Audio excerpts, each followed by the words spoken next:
I never trust a narcissist, but they love me. So I play them like a violin, and I make it look oh so easy. Cause for every lie I tell them, they tell me 3. This is how the world works. Now all he thinks about is me. I can feel the flames on my skin, crimson red paint on my lips. If a man talks shit, then I owe him nothing. I don't regret it one bit, cause he had it coming. They say I did something bad, then why does it feel so good?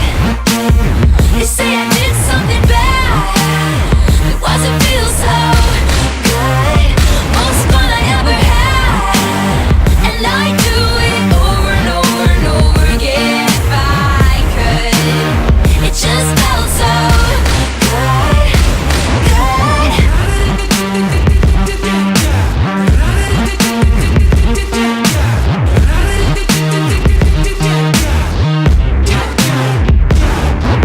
I never trust a playboy, but they love me. So I fly them all around the world, and I let them think they saved me. They never see it coming, what I do next. This is how the world works. You gotta leave before you get left.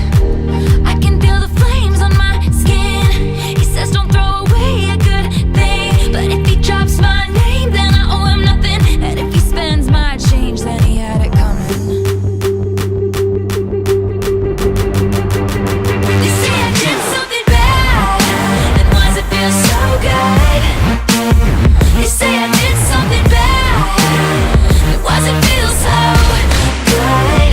Most fun I ever had, and I do it over and over and over again if I could. It just felt so good, good. It just felt so good.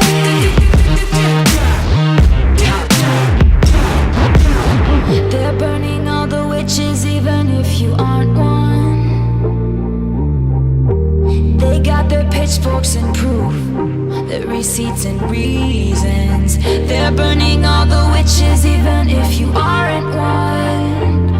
So light me up, light me up, light me up. Go ahead and light me up, light me up, light me up, light me up, light me up. They say I did something bad, then why does it feel so good? So good. They say I did something bad, then why does it feel so good? Most fun I ever had, and I do it over and over and over again if I could. It just felt so good, good.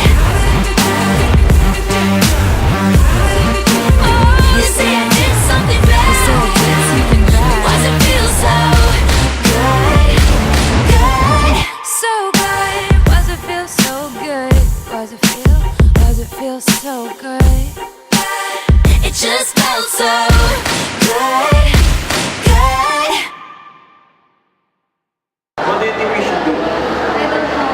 Malapit ang hangin. Do you know because of what you did, you guys contributed in the population growth? What is population growth? Population growth is the increase in the number of people within the country or state. According to Renewable Resources Coalition.org, there are a lot of causes of the population growth. One of these is poor contraceptive use, though the availability of contraceptives is widespread in developed countries. Poor planning on both partners' part can lead to unexpected pregnancies. Another cause of population growth is immigration. Unchecked immigration into countries may lead to overpopulation to the point where those countries no longer have the required resources for their population. This is particularly problematic in countries where immigration numbers far exceed immigration numbers. In some cases, immigrants may be attempting to escape overpopulation in their own countries. only to contribute to the same issues in the countries they move to. However, data also exists to show that the immigration can bluster economies, with the effect in the UK being particularly pronounced. According to ConserveEnergyFuture.com, another reason is the lack of family planning. Most developing nations have a large number of people who are illiterate, lives below the poverty line, and have little or no knowledge about family planning.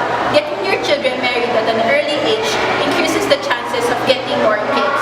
These people who are unable to understand the harmful effects of overpopulation and lack of quality education prompts them to avoid family planning measures. As stated in your article library, lack of education is also an important cause of population growth. Those lacking education fail to understand the need to prevent excessive growth of population.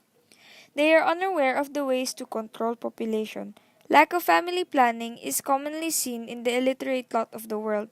This is one of the major factors leading to overpopulation. Due to ignorance, they do not take to family planning measures, thus contributing to a rise in population.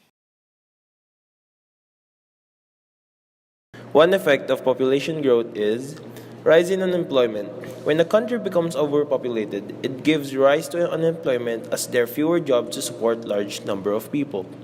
Rise in unemployment gives rise to crime as people will steal various items to feed their family and provide them with basic amenities of life. Depletion of natural resources. The effects of overpopulation are quite severe. The first of these is the depletion of resources. The earth can only produce a limited amount of water and food, which is falling short of the current needs. Most of the environmental damage being seen in the last 50-odd years is because of the growing number of people on the planet. They are cutting down trees, hunting wildlife in reckless manner, causing pollution, and creating a host of problems. Those engaged in talking about overpopulation have noticed that acts of violence and aggression outside of a war zone have increased tremendously while competing for resources. Another negative effect of population growth is starvation. With the population rising, not all of them are getting enough supply such as their basic needs. So as a result, they will starve and die. Another effect of the population growth is high cost of living. This is connected to the starvation. As difference between demand and supply continues to expand due to the population growth, it raises the prices of various commodities including food, shelter, and healthcare. This means that people have to pay more to survive and feed their families.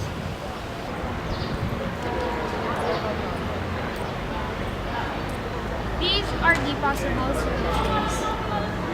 One solution to population growth, according to ConserveEnergyFuture.com, is providing a better education. One of the measures is to implement policies reflecting social change. Educating the masses helps them understand the need to have 1 to 2 children at the most. Similarly, education plays a vital role in understanding latest technologies like cloud desktop online that are making huge waves in the world for computing. Families that are facing a hard life and choose 3 to 5 children should be disregarded. So, personally, I think we should consider family planning, which is controlling the number of children in a family and also consider their intervals. So, the economy will not hesitate to provide the basic needs of each individual. Making people aware of family planning. We all know that the population in our world is growing, and we should be aware of the effects of overpopulation. One of the best methods is to use contraceptives and use safe-sex techniques to avoid unwanted pregnancy. Another solution is sex education. Teaching the youth about sex education is a must. so the teenagers' curiosity wouldn't go out of control. According to research, parents are too shy to teach their kids about sex educations. So the teenagers would go to the internet or to their friends to seek information about sex.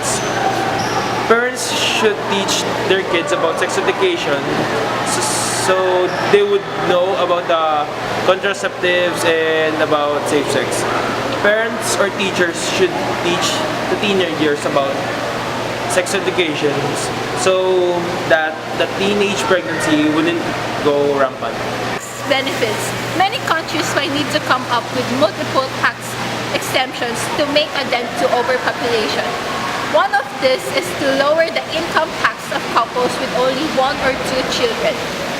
Because people are more inclined to money, this can provide a positive result. In my opinion, when tax exemptions are limited to couples with 1 or 2 children, this can result to abortions, which is also not good, just to acquire that lower tax